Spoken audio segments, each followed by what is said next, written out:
दोस्तों, राम मनोहर लोहिया पे जो पिछला वीडियो था उसमें मैंने आपसे उनके समाजवादी विचारों पे, उनके जाति आधारित विचारों पे और कैसे गांधी और मार्क्स के विचारों में किस प्रकार उनका समन्वय था, इस पे हमने विस्तार से चर्चा की थी। जिसमें वो जाति विभेद को समाप्त करने की बात करते हैं, आर्थिक असमानता को मिटाने की बात करते हैं, समाजवाद को कैसे एशियाई स्वरूप में नए तरीके से ढालते हैं और कैसे पश्चिम के विकास मॉडल को भारत और एशिया के विकास मॉडल से अलग बताते हुए उसके लिए एक नई विचारधारा का वो प्रतिपादन करते हैं। उसी वीडियो में बात थी चौखंबा राज्य, उनके चौखंबा राज्य की संकल्पना की, उनके सप्त क्रांति की संकल्पना की और उनके विश्व संसद आधारित संकल्पना के विचार थे। देखिए दोस्तों, राम मनोहर लोहिया जो थे वो पूरी तरीके से लोकतांत्रिक प्रक्रियाओं में और नीचे सबसे निचले स्तर पे लोगों को अधिकार दिलाने के पक्ष में थे। वो उनका मानना था कि लोकतांत्रिक विकेंद्रीकरण करके और नीचे गांवों के स्तर पे, मंडलों के स्तर पे, नगर पंचायतों के स्तर पे अगर व्यवस्था को अच्छी कर दी जाती है, अगर उनको अधिकार दे दिए जाते हैं, राजनीतिक अधिकार, आर्थिक अधिकार, जो भी अधिकार है अगर उनको प्रदान कर दिया जाए तो जिस व्यवस्था का निर्माण होगा वो एक नई व्यवस्था होगी और वहां लोगों के बीच आर्थिक विषमताएं समाप्त हो जाएंगी, सामाजिक विषमताएं समाप्त हो सकती हैं और एक नए भारत का निर्माण किया जा सकता है। तो इसी में वो जो चौखंबा राज्य की जो एक परिकल्पना प्रस्तुत करते हैं वो बेसिकली ये था कि राज्य का विकास हो कैसे, समाज का विकास हो कैसे और राज्य ऐसी कौन सी व्यवस्थाएं अपनाए, देश ऐसी कौन सी व्यवस्था अपनाए जिससे कि लोगों का कल्याण हो सके। तो वो इनके जो चौखंबा राज्य की जो परिकल्पना थी दोस्तों, वो एक्चुअली गांव उन्मुख लोकतंत्र की स्थापना करने पर थी कि जो लोकतंत्र हमारा, जो प्रजातंत्र हमारा, वो गांवों की ओर उन्मुख हो, ठीक है, और लोकतांत्रिक विकेंद्रीकरण पर आधारित थी। आप अनुच्छेद जब 40 पढ़ेंगे तो अनुच्छेद 40 में पंचायती राज व्यवस्था का उल्लेख है। बलवंत राय मेहता कमेटी जब देखेंगे उसमें भी लोकतांत्रिक विकेंद्रीकरण की बात की गई है। तो लोहिया उसी विचारों को आधार बनाते हैं, उसी लोकतांत्रिक विचारों को आधार बनाकर चौखंबा राज की संकल्पना को प्रस्तुत करते हैं। वो कहते हैं कि राजनीतिक और आर्थिक विकेंद्रीकरण के जरिए ही आर्थिक, राजनीतिक और प्रशासनिक क्षेत्रों का लोकतांत्रिकरण किया जा सकता है। यानी लोक विकेंद्रीकरण से आशय क्या है कि सत्ता का जो विभाजन है उसको बिल्कुल विभाजित करके नीचे के लेवल पे कर दिया जाए। जैसे अभी भारत में त्रिस्तरीय व्यवस्था चल रही है, केंद्र के स्तर पे, राज्य के स्तर पे और पंचायत के स्तर पे। तो वो ही कहते हैं कि राजनीतिक और आर्थिक शक्तियों का भी विकेंद्रीकरण करते हुए लोकतांत्रिक तरीके से अगर हम विकेंद्रीकरण करते हैं तो ये गांव उन्मुख लोकतंत्र की स्थापना में सहायक होगा और पूरे गांव और समाज का हमारा विकास होगा, अंततः वो देश की विकास की ओर अग्रसर होगा। केंद्रीकरण तथा विकेंद्रीकरण का समन्वय करके वो कहते हैं कि हमें चौखंबा राज की ऐसी कल्पना उन्होंने की थी जिसमें केंद्रीकरण तथा विकेंद्रीकरण का उन्होंने समन्वय किया था। वो गांव, मंडल और प्रांतों को महत्व प्रदान करते थे। वो नगर पंचायतों को, वो गांव के स्तर पे ग्राम पंचायतों को, मंडल स्तर पे लोगों को, व्यवस्था को वो महत्व प्रदान करते थे। इसके अलावा उन्होंने कहा था कि कलेक्टर का पद को समाप्त कर दिया जाना चाहिए क्योंकि वो कलेक्टर के पद को एक बदनाम संस्था के रूप में देखते थे। उनका मानना था कि ये शोषण का जरिया है, इसलिए कलेक्टर के पद को समाप्त कर देना चाहिए। दूसरे सबसे जो महत्वपूर्ण उन्होंने किया था दोस्तों, वो ये किया था कि बजट यानी अर्थव्यवस्था का अधिकार, आर्थिक अधिकार वो मंडलों और पंचायतों को देने के पक्षधर थे।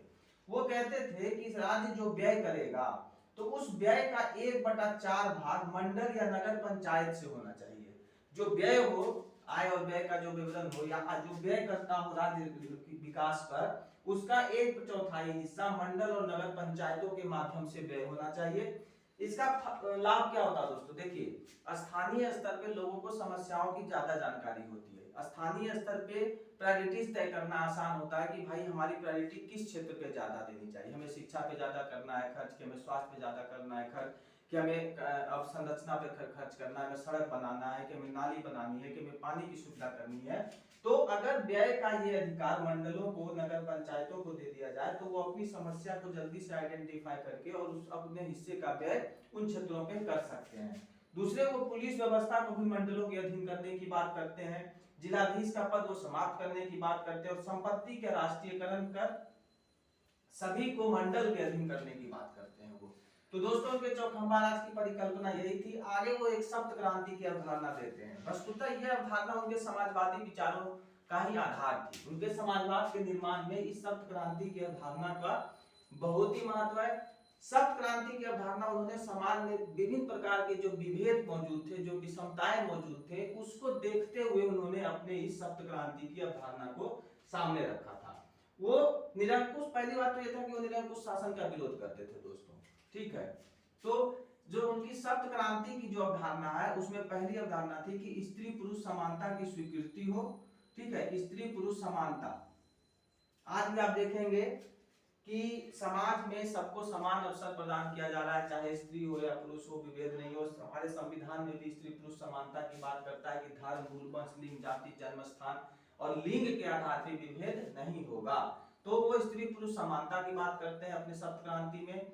वो जाति और जन्म संबंधी असमानता की समाप्ति की बात करते हैं। और ये सारी चीज आप अपने संविधान में देख सकते हैं दोस्तों। यही आंसर राइटिंग का तरीका होता है कि अगर आपसे लोहिया के विचार पूछें और जब आप वो लिखिए कि स्त्री पुरुष समानता और जाति और जन्म संबंधी समानता, तो अगर आप वहीं इस बात को कोट करेंगे कि भारतीय संविधान में जाति, लिंग, वंश, जन्म स्थान के आधार पर विभेद का निषेध किया गया है, तो लोहिया का समाजवादी विचार या लोहिया की सप्त क्रांति की अवधारणा हमारे संविधान से बिल्कुल भी मैच करती हुई चलती है। रंग भेद की वो समाप्ति की बात करते हैं दोस्तों। आपने अफ्रीका के अपार्थाइड आंदोलन के बारे में सुना होगा, जहां पे रंग के आधार पर लोगों के साथ बहुत ही बड़ा क्रूर व्यवहार किया जाता था, तो वो उसकी समाप्ति की बात करते हैं।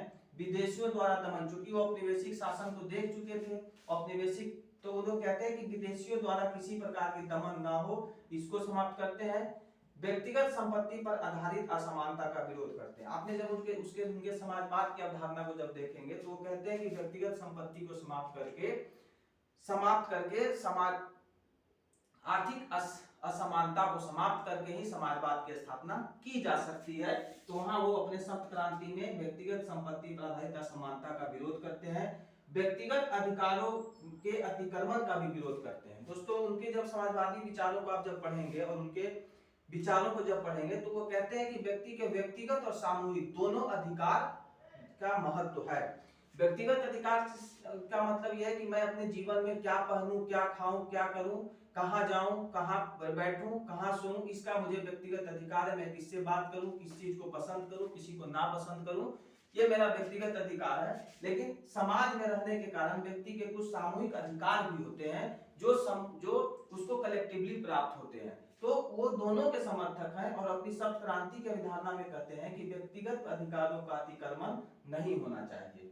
दूसरा, वो शस्त्र आधारित युद्ध का विरोध करते हैं, मतलब कि युद्ध ऐसा नहीं होना चाहिए, मतलब वो युद्ध का विरोध करते हैं दोस्तों। आज आप रशिया यूक्रेन का युद्ध देख रहे होंगे, भारत पाकिस्तान के कई युद्ध हो चुके हैं, आपने देखा होगा, चाइना या अन्य भी जो प्रथम विश्व युद्ध, द्वितीय विश्व युद्ध जब आप देखेंगे तो उसमें कितनी जन धन की हानि हुई, कितने परिवार बर्बाद हुए, आप जान रहे हैं। तो वो शस्त्र आधारित युद्ध का विरोध करते हैं और सविनय विज्ञान आधारित विरोध का वो समर्थन करते हैं, जो गांधी के विचारों से मेल खाता है।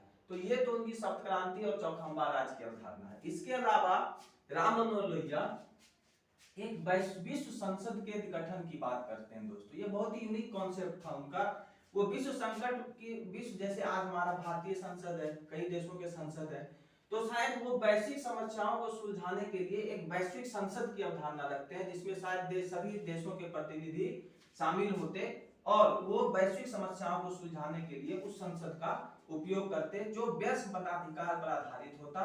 और वैश्विक विश्व पंचायत की जो बात वो करते हैं, उसमें समस्त राज्यों के युद्ध बजट का 1/4 से 1/5 हिस्सा उस पंचायत को देने की बात करते हैं, ताकि वैश्विक समस्याओं का समाधान आसानी से किया जा सके। तो दोस्तों ये मोटा मोटी 3 विचार उनके महत्वपूर्ण हो जाते हैं। आप इसको पढ़ें, उसको समझें और परीक्षा में अगर आता है तो आप इसको लिख लेंगे आसानी से। इन सब का लाभ दोस्तों ये होता कि अगर लोहिया के विचार पूरी तरीके से इंप्लीमेंट हो जाए तो पहले तो समाज की असमानताओं को समाप्त करने में मदद मिलेगी। दूसरा, इस विविधता वाले देश में एकता की एक स्थापना भी हो सकती है दोस्तों। आर्थिक विषमता और अन्य असमानताओं की समाप्ति के साथ साथ जो गांव हमारे हैं, जो नीचे के स्तर पे जो लोग हैं, जो उनके अधिकारों की रक्षा होगी, सामाजिक और आर्थिक न्याय की उनकी प्राप्ति होगी और गांव विकसित होंगे और अंततः हमारे देश का विकास जरूर होगा। तो लोहिया अपने आप में एक ऐसे विचार रखते हैं जो कहीं मार्क्स से जाके मिलते हैं, कहीं वो गांधी से मिलते हैं, दोनों से लेते हैं विचारों को, दोनों के विचारों से प्रभावित होते हैं और समन्वय करते हुए अपनी समाजवादी विचारधारा को और एशियाई स्वरूप की समाजवाद की वो स्थापना करते हैं। दोस्तों ये जो थिंकर्स हैं इसमें आगे मैं आपसे टैगोर, गांधी, सच्चिदानंद सिन्हा और आपको और जो एक दो थिंकर्स हैं इसमें वो उस पर भी मैं चर्चा कर लूंगा धीरे धीरे आपसे, और मैं कोशिश करूंगा कि बहुत शॉर्ट फॉर्म में आपको ये मैं बताऊं और आप सिर्फ पॉइंट्स याद रख के आप इसके आंसर को जरूर कर लेंगे। अब दोस्तों अगले हफ्ते से मैं या होली के बाद मैं आप लोगों के लिए करंट अफेयर्स की भी कुछ वीडियोस लाऊंगा और हर दिन का जो न्यूज़पेपर से रिलेटेड जो भी न्यूज होगी, मुख्य न्यूज, उसकी एक वीडियो आपको रात के 9-10 बजे तक आपको मिल जाएगी। आप इन सब जानकारियों के लिए, और जैसा कि मैंने आपसे पहले भी कहा है कि बिहार से संबंधित जो करंट अफेयर्स होंगे उसका साप्ताहिक वीडियो मैं आपके सामने लेके आऊंगा। एक सप्ताह के में जितने भी बिहार से रिलेटेड मुख्य न्यूज होंगे, जो भी एग्जाम से रिलेटेड, उसकी वीडियो मैं आप लोगों के सामने लाऊंगा। तो इस चैनल से आप जरूर जुड़िए और आपको 1-2 महीने में आपको अन्य चैनलों पे जो वहाँ पढ़ाई कर रहे हैं और जहां से भी आप पढ़ रहे हैं उनसे आपको फर्क जरूर महसूस होगा दोस्तों, और आपको लगेगा कि नहीं एक सार्थक वीडियो मैं देख रहा हूं और ये मेरी परीक्षा के लिए ही बिल्कुल ही उपयोगी होगा। तो दोस्तों इस चैनल को लाइक करें, सब्सक्राइब करें, धन्यवाद।